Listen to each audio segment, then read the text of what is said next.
लेकिन उससे भी बड़ा कोई मंत्र है जो जीवन को आनंद देता है, खुशियां देता है। आज उस मंत्र की मैं यहां पर आपसे चर्चा करूंगा। मान्यवर, नमोकार भी महामंत्र है, गायत्री भी महामंत्र है, और इन मंत्रों में भी महामंत्र यदि कोई है तो प्रेम जीवन का महामंत्र हुआ करता है। और जहां तक मैं सोचता हूं कि यदि गायत्री मंत्र के भीतर से प्रेम को हटा दिया जाए, नमोकार मंत्र के भीतर से यदि प्रेम को हटा दिया जाए, तो ये मंत्र भी जीवन का कोई कायाकल्प नहीं कर सकते हैं। और यदि एक छोटे से मंत्र में भी प्रेम मिला दिया जाए तो छोटा सा मंत्र भी महामंत्र का काम किया। प्रेम बिना जग सूना, ध्यान रखना। प्रेम नहीं तो कुछ नहीं। जाघर प्रेम न संचरे, ताघर जान मशान। जिस घर में प्रेम नहीं वो घर शमशान की तरह हुआ करता है। आपको मालूम है कि कब्रिस्तान में, शमशान में जाके देखना, लाशें पड़ी रहती हैं और एक कब्र से दूसरे कब्र की दूरी ज्यादा नहीं होती, 1 फीट 1.5 फीट। लाशें जिंदगी भर लेटी रहती हैं, लेकिन एक दूसरे से प्रेम नहीं किया करती हैं, एक दूसरे से बात नहीं करती हैं, एक दूसरे से स्नेह भाव नहीं होता है।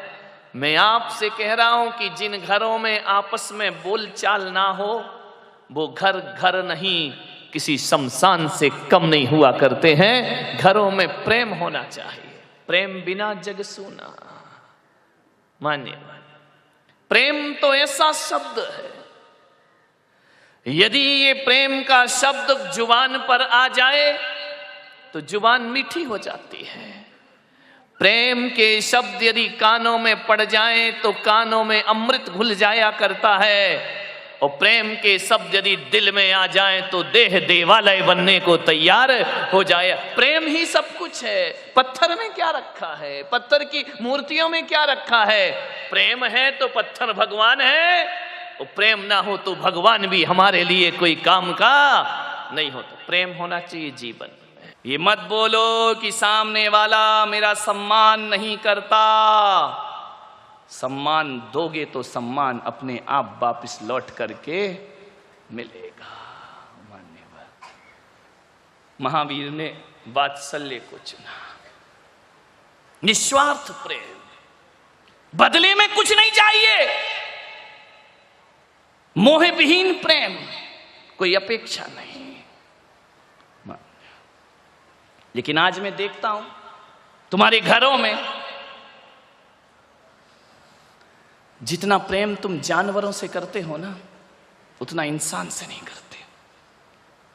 मैं दिल्ली से बिहार कर रहा था, सुबह सुबह मैंने क्या देखा, सुबह सुबह मॉर्निंग वॉक पे लोग निकले हुए थे। एक महिला बड़ी पढ़ी लिखी आधुनिक कुत्ते के बच्चे को गोद में लेके घूम रही है, सुबह सुबह मॉर्निंग वॉक। मैंने महाराज से पूछा कि महाराज ये क्या हो गया इस महिला को? मैंने कहा ये कुत्ते के बच्चे को लेके घूम रही है। मैंने कहा बताओ क्या बात है? यहां तक तो ठीक था, आगे और दुर्घटना घटी कि कुत्ते के बच्चे को तो महिला लेके घूम रही है, उसके बच्चे को नौकर लेके चल रहा है। मैंने अब तो मुझसे सब्र नहीं हुआ। मैंने कहा महाराज ये नजारा क्या है? बोले बताओ महाराज, आप बताओ ये क्या है? मैंने कहा कुत्ते के बच्चे को लेके घूमे वहां तक तो सही है, लेकिन खुद के बच्चे के लिए नौकर रखा है। ये जिंदगी है हमारी, ये स्टेटस है हमारा। एक तो आजकल एक फैशन और चल गया है, एक महिला आई बच्चे को लेके गोद में नहीं, डोलची में, जैसे सब्जी लेने जा रही हो। मैंने कहा ये क्या है? बोले बच्चा है। तो मैंने कहा तेरा ही है या किसी और का है? बोले मेरा ही है। तो बोले बैग में क्यों रखा है? आजकल महिला बच्चे को छाती से लगाना नहीं चाहती है, उसका स्टेटस गिर जाएगा। और फिर उन बच्चों से सोचती हो कि बुढ़ापे में हमारा साथ देगा। अरे आज डोलचियों में लेकर के बच्चों को घूमोगी, कल वृद्धाश्रम में बच्चा छोड़ने की ताकत पैदा करेगा अपने अंदर। सीने से लगाइए, दूध पिलाने को आया रखी है। कैसी माँ हो अपने बच्चे को दूध नहीं पिला सकती हो? ध्यान रखिए। उसके बाद फिर सोचते हो कि बुढ़ापे में ये सहारा बनेगा। आज बच्चे मां की ममता को तरस रहे हैं मेरे भाई। छोटे छोटे हम लोग छोटे छोटे थे, 5-6 साल तो स्कूल ही नहीं जाते थे भाई, ऐसे ही नंगे घूमते रहते थे घर में। आजकल तो 2 साल हुआ नहीं कि स्कूल की तैयारी है। और मम्मी इसलिए नहीं भेज रही कि इसका ज्ञान बढ़े, जा बेटा तू 2 घंटे स्कूल में रहना, तब तक मैं खाना बना लूंगी। विचार तो करो आप। अब दादा दादी तो है नहीं, चाचा चाची तो है नहीं, क्या करे? बच्चे को प्ले स्कूल में डाल दिया गया है। ध्यान रखिए मान्यवर, सोचिए आप, इतना बोझ, केवल पढ़ाई ही उनका जीवन रह गया और कोई जिंदगी बची ही नहीं है। मान्यवर, मैंने देखा कि ये कुत्ते के बच्चे को लेके घूम रही है, खुद के बच्चे के लिए नौकरानी रखी है। महाराज ने पूछा, बताओ महाराज इस कलयुग में इसका अर्थ क्या है? अब मेरे अर्थ तो बड़े उल्टे सीधे होते हैं। मैंने कहा महाराज मुझे तो ये लगता है या तो ये पिछले जन्म में इसकी मां थी, बड़ी मुश्किल से मिला इस जन्म में बिछड़ा हुआ, या फिर ये अगले जन्म में इसकी मां होने की तैयारी कर रही है। ध्यान रखिए मान्यवर, सोच, मेरा कहना ये नहीं है कि कुत्ते के बच्चे को मत प्यार करो, बहुत करो भाई, हमारा धर्म तो कहता है सबसे प्यार करो। लेकिन मेरा निवेदन जो आत्मीयता से आपसे है कि कुत्ते के बच्चे से नफरत करो, मैं ये नहीं कह रहा हूं, लेकिन इंसान के बच्चे को डंडे मत मारो मेरे भाई, उसको भी सीने से लगाने का प्रयास करिए, उसे भी प्रेम देने का प्रयास करिए। कुत्ते के लिए महंगे महंगे बिस्किट हैं आपके यहां, महंगी महंगी साबुन से कुत्ता का बच्चा नहा रहा है, डाइनिंग टेबल पर बैठकर खाना खा रहा है, और 50 लाख की बंसटी में जीभ निकाल के खिड़की से देख रहा है। ध्यान रखना, आदमी के बच्चे के लिए पानी नहीं है तुम्हारे यहां, आदमी का बच्चा रो रहा है, देवरानी का बच्चा रो रहा है, एक गिलास दूध नहीं है आपके यहां। कुत्ते के लिए सब कुछ है। मान्यवर, विचार करना है आपको, निवेदन है मेरा, ऐसा स्टैंडर्ड मत बनाओ अपना कि इंसानियत की हत्या अपने हाथों से हो जाए। मान्यवर, प्रेम करो। आज अदालतों में भाई भाई के केस पड़े हुए हैं, आज अदालतों में परिवार के केस पड़े हुए हैं। एक भाई दूसरे भाई से नहीं बोलता, दूसरा भाई बड़े भाई से नहीं बोलता है। क्या मामला है ये भाई? कैसे इंसान है हम? एक दूसरे को अदालत में घसीट रहे हैं चंद मिट्टी के ठीकरों के लिए। मान्यवर, मेरा आपसे निवेदन है, छोटी सी जिंदगी है, तकरार किस लिए? छोटी सी जिंदगी है, तकरार किस लिए? रहते हो दिलों में फिर दीवार किस लिए खड़ी? छोटी छोटी दीवारें खड़ी कर लेते हैं। मेरा चतुर्मास था एक जगह आगरा में, बहुत 2000 में। मैंने वहां क्या देखा? संवत्सरी का पर्व आया, सभी गले मिल रहे हैं क्षमावाणी पर, एक दूसरे से मिच्छामि दुक्कडम बोल रहे हैं। हजारों लोग उस सभा में मौजूद थे। मैंने कहा कि जिसकी जिससे अनबोला हो, जिससे जिसकी बोलचाल ना हो, आज गले मिलो और क्षमा मांगो, मिच्छामि दुक्कडम बोलो। बाहरी तुम्हारी क्षमावाणी, आदमी गले भी मिलता है तो पहचान पहचान के मिलता है।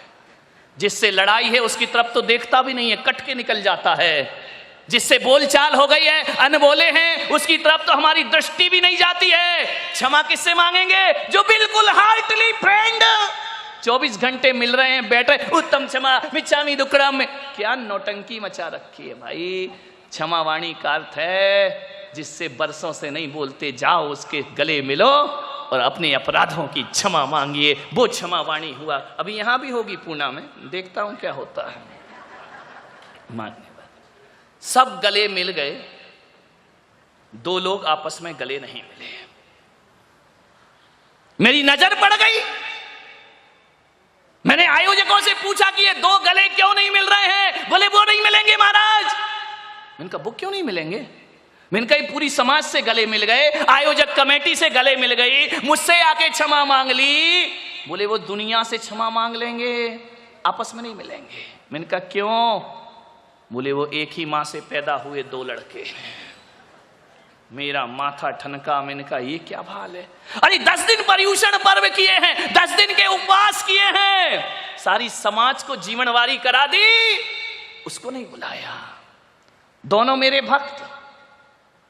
बड़ा भाई मेरे पास आया, मैंने कहा इधर आओ, कल क्षमावाणी का प्रोग्राम था, तुमने सबसे क्षमा मांगी, एक व्यक्ति से क्षमा नहीं मांगी। वो समझ गया, बोले महाराज आपको तो पता होगा हम दोनों भाई हैं, 7 साल से नहीं बोलते हैं, हमारे घरों में शादी में आना जाना भी बंद है, हम लोग जय जिनेंद्र भी नहीं करते हैं, और कोशिश ये रहती है कि जहां छोटा भाई का मकान है वहां से मुझे गुजरना भी ना पड़े। मैंने कहा जैन होके इतनी दुश्मनी रखते हो? बोले महाराज अब है तो है, हम कुछ नहीं कर सकते। मैंने कहा मेरा एक कहना मानोगे? बोले महाराज सब कुछ मानेंगे, ये मत बोलना कि मैं उससे क्षमा मांगू जाके। कहना सब मानूंगा। मैंने कहा तू मेरा भक्त है? बोले पूरा कट्टर भक्त हूं, लेकिन ये मत कहना कि मैं उससे जाके क्षमा मांगू। 7 साल हो गए महाराज। बाहरे नादानो, इस लड़ाई को अपना गर्व समझते हो, गौरव समझते हो? मैंने कहा मैं तुझसे क्षमा मांगने का बिल्कुल नहीं कहूंगा। बोले फिर तो तुम जो कहोगे वो मैं करूंगा, क्षमा नहीं मांगूंगा। मैंने कहा गजब। मैंने कहा एक काम कर, अभी पर्युषण पर्व समाप्त हुए हैं, तू उसके घर जाना। बोले महाराज देखो फिर वही बात, घर जाना ये मत कराइए प्लीज, जो कुछ कहना वो कर दीजिए।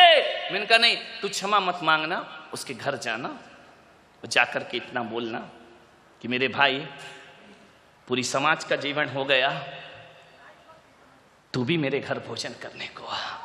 बोले महाराज थोड़ी बहुत मेरी इज्जत बची है, बोर तुम मिट्टी में मिलवा दोगे। मैंने कहा क्यों? बोले मैं जाऊंगा तो आने वाला नहीं, वो नहीं आएगा। मैंने कहा आएगा।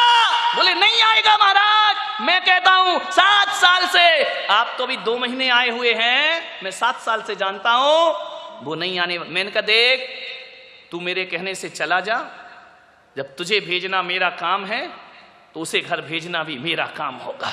मैंने कहा एक बात बता भाई, 7 साल से तुम दोनों भाई नहीं बोलते, कभी मन हुआ कि बोल लें? आंख भर आई उसकी। मन तो बहुत होता है महाराज, लेकिन बात यहां अटक जाती है कि मैं क्यों बोलूं, गलती तो उसकी है। दुश्मनी का सफर ज्यादा लंबा नहीं होता। कई बार मन होता है कि जाके अपने भाई से मिल लूं, परोपकार करता हूं, लाखों का दान करता हूं, लेकिन बात अटक जाती है कि गलती उसकी है, गलती मेरी। और वो छोटा भी यही सोचता है कि बोलने का मन तो मेरा भी है, लेकिन मैं कैसे बोलूं। मैंने कहा एक काम कर, तू चला जा, माफी मत मांगना, सॉरी मत बोलना, बिल्कुल मत बोलना, तुझे कसम है। हाँ बोले तब तो ठीक है, लेकिन महाराज यदि वो नहीं आया ना तो इसके जिम्मेदार आप होगे। मैंने कहा मैं केस हाथ में लेता हूं। अब ले लिया तो ले लिया, अब क्या करें, अब सुधारना है। साधु तो उल्टी खोपड़ी का होता है, ठान ले कि सुधारना है तो फिर सुधार नहीं है।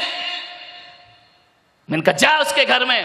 वो गया, बड़े दबे दबे से, भारी भारी पांव से, एक एक पांव ऐसे उठा रहा है जैसे 10-10 किलो के पत्थर बांध दिए गए हों। छोटा भाई लॉन में बैठ के अखबार पढ़ रहा, बड़ा भाई कोठी में गया। पैसे वाले लोग लॉन में बैठकर अखबार पढ़ रहा है। जैसे ही बड़ा भाई पहुंचा, उसने अखबार में से देखा, फिर यूं पढ़ने लगा। बड़ा भाई गया, बाजू में खड़ा हो गया। उसने कहा यार अब तो ये छाती पे ही खड़ा हो गया आके। उसने अखबार हटाया, निगाह बड़े भाई पर गई, शब्द मौन है, ना बड़ा कुछ बोल पा रहा, ना छोटा कुछ बोल पा रहा। 2 मिनट का सन्नाटा कि 7 साल जिनने एक दूसरे की गली काट करके जिए हैं, आज ये यहां कैसे आ गया। और वो बड़ा वाला सोच रहा मैं इससे क्या बोलूं। दोनों खड़े हैं असमंजस में। छोटा कुर्सी से उठा, बड़े ने कहा देख महाराज ने भेजा है, रस्सी जल जाएगी अकड़ नहीं जाएगी, ध्यान रखें। मैं नहीं आया हूं, महाराज ने भेजा है। छोटे ने कहा क्यों भेजा है? बोले बताऊं? ये महाराज का आदेश है। बोले क्या आदेश है? कल तेरे पूरे परिवार का भोजन मेरे घर में होगा। इतना सुना छोटा भाई कुर्सी से उठा और भाई के चरणों में गिर गया। बोले मैं जरूर आऊंगा भैया तेरे घर भोजन करने, तुमने मुझे बुलाया है। गिर गया, भाई ने उठाया, गले से लगाया। 7 साल की दुश्मनी, दोनों गले से लगकर इतने रोए, इतने रोए, इतने रोए, छल छला गई आंखें कि लड़ते तो हम बचपन में भी थे, ये कैसी लड़ाई है। 7 साल से हमारी बोलचाल बंद है। गले लग गए दोनों, इतने रोए कि एक दूसरे के कंधे आंसुओं से गीले हो गए। बोल छोटे तू आएगा या नहीं आएगा? बड़े भैया 7 साल पहले आ जाते तो ये 7 साल की दुश्मनी नहीं होती। मैं तुम्हारे घर जरूर आऊंगा, पूरे परिवार को लेकर आऊंगा। छोटे मुझे माफ कर दे मेरे भाई। छोटे ने कहा भैया माफी मांग कर मुझे शर्मिंदा मत करो। चरणों में गिर गया, लिपट करके रोते रहे, जी भर के रो लिए, आंसुओं में सारी दुश्मनी बह गई। कल आओगे ना भैया? जरूर आऊंगा। महानिवर कहते हैं दूसरे दिन वो परिवार उनके यहां भोजन करने के लिए गया। छोटे ने कहा भैया 7 साल बाद एक थाली में बैठ करके हम खा रहे हैं। तरस गई थी आंखें, तरस रहा था दिल, मन तो मेरा कई बार करता था कि बोल लूं, लेकिन बस छोटी सी बात में 7 साल की दुश्मनी। बड़े ने कहा छोटे तू सब भूल जा, दिमाग से निकाल दे ये सब बातें। महाराज ने हमारे भीतर सोया हुआ प्रेम फिर से जागृत कर दिया है। अब हम हकीकत में इंसान हो गए हैं। छोटे ने कहा भैया भाभी क्या कल आप मेरे घर भोजन को आओगे? उसने कहा जरूर आऊंगी देवर जी, हम तो वर्षों से इंतजार कर रहे थे। मान्यवर 7 साल की दुश्मनी पल भर में खत्म हो गई। थोड़ा प्रयास तो करो मेरे भाई, प्यार से हाथ मिलाने का प्रयास तो करो। ये दुनिया बहुत अच्छी है, खराब नहीं है। ये रिलेशन बहुत अच्छे हैं, एक कदम तो बढ़ाओ। ये सोच के हम रुक जाते हैं कि हम क्यों बढ़ाएं, वो क्यों नहीं बढ़ाता है। मान्यवर दोस्ती हो गई। मैंने दोनों को बुला के पूछा कैसा लगा? बोले महाराज 7 साल तो क्या, हम लोगों की उम्र 30 साल 35 साल हो रही है।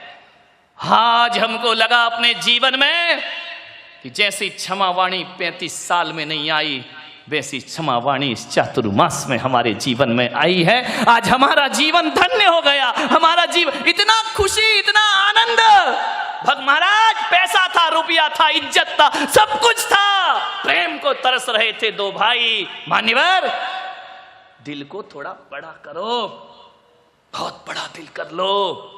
दायरे दिल मत बनाओ कि हम 2 हमारे 2। दिल दायरे दिल नहीं, दरिया दिल होना चाहिए। या हम भी समा जाएं और सारा जगत समा जाना चाहिए। मान्यवर किस काम की पूजा पाठ, किस काम की भगवान की अर्चना, किस काम का वह अभिषेक, किस काम का विधान, यदि भाई भाई से नहीं बोलता है मान्यवर व्यर्थ होती है जिंदगी। आपसे निवेदन है आपके घर में 4 लोग हों, जहां 4 लोग रहेंगे वहां खटपट तो होगी। मैं कितना भी गला फाड़ूं तुम्हें तो वही कहना खटपट तो होगी। अरे ये बोलो आज प्रवचन सुन लिया, आज के बाद हमारे घर में कोई खटपट नहीं होगी, हमारे बर्तन आपस में टकराएंगे नहीं। ध्यान रखिए हो जाते हैं, घर में रहते हो, समाज में रहते हो, परिवार में रहते हो, कहा सुनी हो जाती है भाई। ये जितने भी झगड़े हैं ये बोलने के झगड़े हैं बस, और किसी चीज के झगड़े नहीं हैं। ध्यान रखना, बोलने की तो दूरियां हैं। एक बात याद रखना, घर में भाई भाई यदि आपस में नहीं बोलते ना तो मेरा एक सूत्र अपनाना, सप्ताह में 1 बार सप्ताह में एक बार ना सही, 15 दिन में एक बार, 15 दिन में एक बार ना सही, महीने में एक बार सभी सामूहिक भोजन किया करो। ध्यान रखिए, डाइनिंग टेबल पर एक साथ बैठो, सामूहिक भोजन कर लिया करो। मान्यवर, मैं आपसे निवेदन करता हूं, ये भोजन ही है जो लोगों को दिलों से दिलों को जोड़ता है। यदि घर में प्रेम रखना है तो सामूहिक भोजन करो, और समाज में प्रेम रखना है तो सामूहिक भजन किया करो। मंदिरों में बैठ करके समाज में प्रेम प्रवाहित हो जाएगा। आज चतुर्मास के माध्यम से इतने लोग यहां पर बैठे हैं, अरे ऐसे ऐसे लोग होंगे जिन्होंने पूना में कितनी जिंदगी गुजार दी, लेकिन ये भी नहीं पता कि ये भी जैन था और मैं भी जैन थे। लेकिन इस चातुर्मास में वो होगा, सब अपरिचित दोस्त बनने का प्रयास करेंगे, भाईचारा प्रकट हो जाएगा, प्रेम प्रवाहित। सामूहिक भजन से समाज में प्रेम रहता है और सामूहिक भोजन से घर में प्रेम रहता है। मेरे महिलाओं से निवेदन है, ऐसा जीवन मत बनाओ कि देवर दूध मांगे तो मलाई गायब, पति दूध मांगे इतनी मोटी मलाई, देवर कहता भाभी दूध में मलाई नहीं, क्या करें, ये दूध वालों का सत्यानाश हो, पानी मिला के देते हैं। बताओ, बेचारा देवर भाभी में मर रहा, वो दूध वाला, वो तो प्योर दे के गया है। ऐसा मत करो कि पति आए तो सब्जी में मसाला ही मसाला, देवर आए तो मसाला का मुंह काला। ध्यान नहीं, प्रेम से। कहा जाता है ना, माँ के हाथ का भोजन बहुत स्वादिष्ट हुआ करता है। कभी संतों के आहार होते हैं ना, आहार के बाद उनका भोजन करना। मान्यवर, बड़ी बड़ी दावतों का भोजन का वो स्वाद नहीं होता जो संत के आहार के बाद का उबले हुए भोजन में वो स्वाद हुआ करता है। ना मिर्च होता, ना मसाला होता, फिर भी स्वादिष्ट होता है वो भोजन। क्यों होता है स्वादिष्ट? क्योंकि जब वो संत का भोजन बनता है ना, तो ये महिलाएं भोजन में मिर्च मसाला नहीं, भीतर का प्रेम उड़ेल दिया करती हैं। और एक बात याद रखना, स्वाद मिर्च मसालों में नहीं होता, स्वाद भीतर के प्रेम में हुआ करता है। महिलाओं से निवेदन है, आज घर जाना, आपके रसोई घर में देखना, ये पारिवारिक प्रवचन है आज मेरा। घरों में जाके रसोई घर में देखना, बहुत से डिब्बे रखे होंगे, उसमें स्लिप लगी होगी, नमक, जीरा, धनिया, मिर्ची लगी होगी ना, लगी रहती है। एक डिब्बा और ले जाना आज ज्ञान गंगा के बाद अपने घर में, खाली रखना, कुछ मत भरना उसमें, गरम मसाला, मिर्च, नमक कुछ नहीं भरना। उसमें एक लिस्ट चिपका देना, उसमें लिखा हो प्रेम। ध्यान रखना। नारायण कृष्ण हस्तिनापुर पहुंचे, पीतांबर वस्त्र धारण किए, मोर मुकुट लगाए, मुरली हाथ में लिए, सुदर्शन चक्र रथ पे सवार नारायण हस्तिनापुर पहुंच रहे हैं। हस्तिनापुर की गलियों में, हस्तिनापुर की बीथियों में बहुत स्वागत हुआ नारायण कृष्ण का। पुष्प वृष्टि हो रही है, गुलाब जल से रास्तों को शुद्ध किया गया है। नारायण पधार रहे हैं, रथ में बैठे नारायण चले। क्या देखते, हजारों लोग हाथ जोड़ के खड़े हैं, नारायण हस्तिनापुर में आपका स्वागत है। नारायण कृष्ण दुर्योधन के पास जा रहे थे संधि का प्रस्ताव लेकर कि भाई भाई आपस में मत लड़ो, दौलत के लिए झगड़ा क्यों करते हो। संधि का प्रस्ताव लेके नारायण कृष्ण हस्तिनापुर चले। जैसे ही चलते गए, एक झोपड़ी का दरवाजा खुला, उसमें से एक गरीबनी ने झांक करके देखा, मधुसूदन जा रहे हैं, नारायण जा रहे हैं, कृष्ण जा रहे, गोविंद जा रहे हैं। उसके मन में आया, कृष्ण की नजर पड़ी उस पर, मुस्कुरा दिए। उस बुढ़िया ने देखा कृष्ण मुस्कुरा दिए मुझे देख करके। उसके मन में आया कि कभी ये पाहुना बनकर मेरे घर आएंगे। अरे ये क्या आएंगे, ये द्वारकाधीश, ये हस्तिनापुर के महलों में ही जाएंगे। कृष्ण मुस्कुराए, रथ आगे बढ़ गया। जाकर के दुर्योधन के दरबार में नारायण कृष्ण ने कहा, नारायण दुर्योधन ने कहा, हे मधुकांत, हे मधुसूदन, आपका स्वागत है। कृष्ण ने कहा स्वागत तो ठीक है दुर्योधन, इस स्वागत मुझे आनंद नहीं दे रहा है। तुम भाई आपस में क्यों लड़ रहे हो? ऐसा करो, पांडवों को एक छोटा सा गांव दे दो, पूरा हस्तिनापुर तुम ले लो, वो पांडव छोटे से गांव में अपनी जिंदगी गुजार देंगे। कृष्ण दुर्योधन ने कहा कि नारायण एक बात ध्यान रखना, मैं हर चीज मान लूंगा, लेकिन पांडवों को एक गांव, मैं तो सुई की नोक के बराबर भी जमीन देने को तैयार नहीं हूं। नारायण ने कहा समझ जाओ दुर्योधन, संभल जाओ। दुर्योधन ने कहा कुछ भी हो जाए नारायण, पांडवों को एक सुई की नोक भी बराबर जगह नहीं मिलेगी। तो कृष्ण ने कहा फिर दुर्योधन, अब हमारी मुलाकात कुरुक्षेत्र में होगी। मैं संधि का प्रस्ताव लाया हूं, तुमने ठुकराया है, सर्वनाश निश्चित है तुम्हारा। लेकिन मैं नारायण कृष्ण सर्वनाश के पहले तुम्हें आगाह करता हूं। दुर्योधन दुर्बुद्धि को कुछ समझ नहीं आया। उपदेश दुर्बुद्धियों को कैसे समझ में आएंगे? जिसके सद्बुद्धि हो वो उपदेश ग्रहण करता है। दुर्बुद्धि। दुर्योधन ने कहा कि नारायण अब ऐसा करो, ये तो राजनीति की बातें हो गई, चलो महल में भोजन करते हैं। क्या परंपराएं हमारे देश की थी कि राजनीति की बातें अलग हैं। हमारे घर में कोई आ जाता था, दुश्मन भी आ जाए तो भोजन को पूछा जाता था। नारायण महलों में भोजन करो, मोहन भोग बना है, 56 भोग बने हैं। कृष्ण ने कहा नहीं दुर्योधन, आज मेरा निमंत्रण कहीं और है। दुर्योधन ने कहा कि मैंने आपकी बात नहीं मानी इसलिए भोजन नहीं करोगे। कृष्ण ने कहा ऐसी बात नहीं है, राजनीति अलग जगह है और व्यवहार अलग जगह हुआ करता है। आज मेरा भोजन कहीं और है। दुर्योधन फिर कभी मिलेंगे, फिर भोजन करेंगे।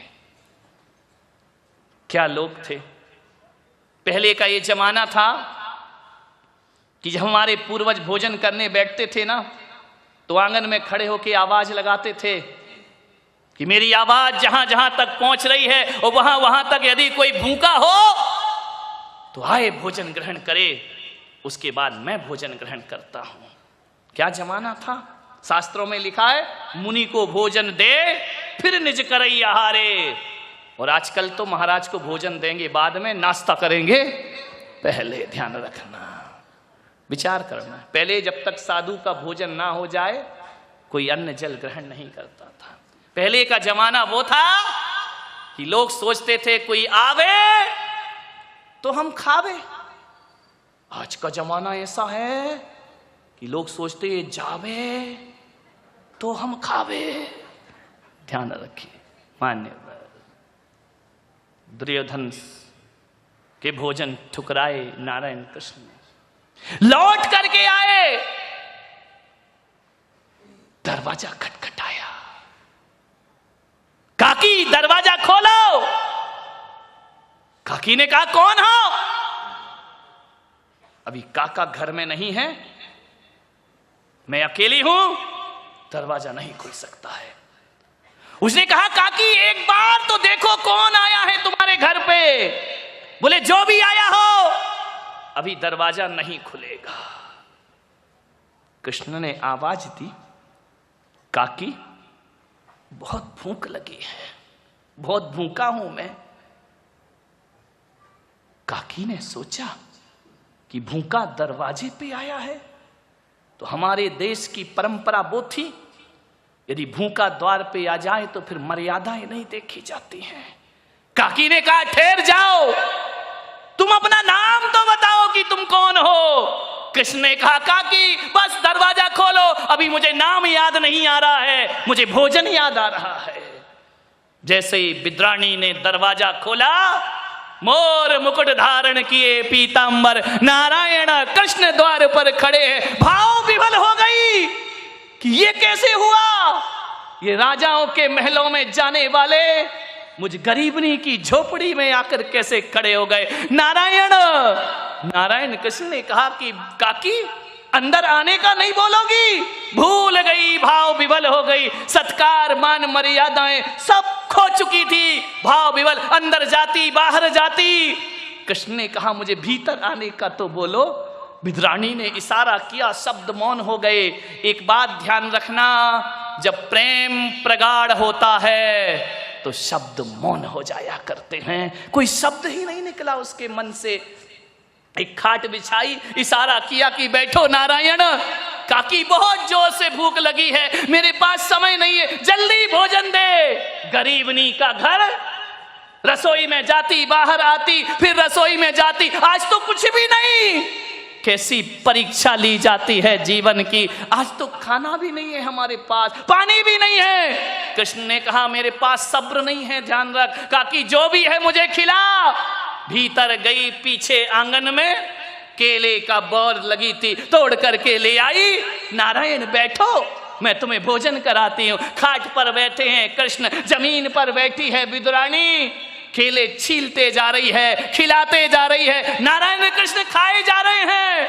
इतने में विदुर जी आ गए। उन्होंने कहा आज इस झोपड़ी में उजाला कैसा है, आज इस झोपड़ी में सुगंध कैसी है। ध्यान रखना, खुदा जहां से जाता है उजाले छोड़ जाता है, ध्यान रखिए। कोई विशेष लोग हैं मेरे घर में, पहले से ही अनुभूति होने लगी। आज कौन आया है मेरे द्वार पर? जाकर के देखते हैं विदुर कि ये क्या हो रहा है। नारायण कृष्ण, हम गरीब के झोपड़े में। देख करके अवाक रह गई आंखें। विद्राणी से बोला पगली ये क्या कर रही है? बोले आप चुप रहो, भूख लगी है नारायण को, भोजन कर। बोले पागल जरा देख तो। बोले क्या हुआ? बोले पगली ऐसी भक्ति में भूल गई कि छिलके छिलके कृष्ण को पकड़ा रही है, केले केले बाहर फेंकते जा रहे, उसे होश ही नहीं है, भाव विभल है। उन्होंने कहा हे नारायण, तुम तो जानते हो, तुम तो कहते कि छिलके कैसे खाऊं। कृष्ण ने कहा विदुर जी, आज केले के छिलकों में वो स्वाद आ रहा है जो मैया यशोदा की माखन रोटी में स्वाद आया करता था। वो स्वाद मुझे दुर्योधन के महल में प्राप्त नहीं हो सकता था, मुझे खाने दो आज जो भी खा रहा हूं मैं। विदुर जी ने कहते हैं केला दिया छील करके, जैसे ही केला खाया कृष्ण के गले में अटक गया, कृष्ण ने थूक दिया। अरे विदुर ने कहा कि नारायण केले में ऐसा क्या था जो थूक दिया? बोले मेरे गले में अटक गया। सही बताऊं विदुर काका, जो स्वाद प्रेम के छिलकों में आ रहा था वो तुम्हारे ज्ञान के केलों में आनंद आने वाला नहीं है। छिलके खा गए नारायण कृष्ण। प्रेम कौन कहता है कि भोजन में स्वाद होता है? स्वाद तो भीतर के प्रेम में हुआ करता है। अरे जब भीतर का प्रेम उमड़ता है तो नारायण कृष्ण केले के छिलके खाते हैं। अरे भीतर का प्रेम उमड़ता है तो ध्यान रखना, श्री राम सवरी के जूठे बेर खा लिया करते हैं। और जब भीतर का प्रेम उमड़ता है तो महावीर चंदन वाला के दाल के छिलके भी स्वीकार कर। भोजन में प्रेम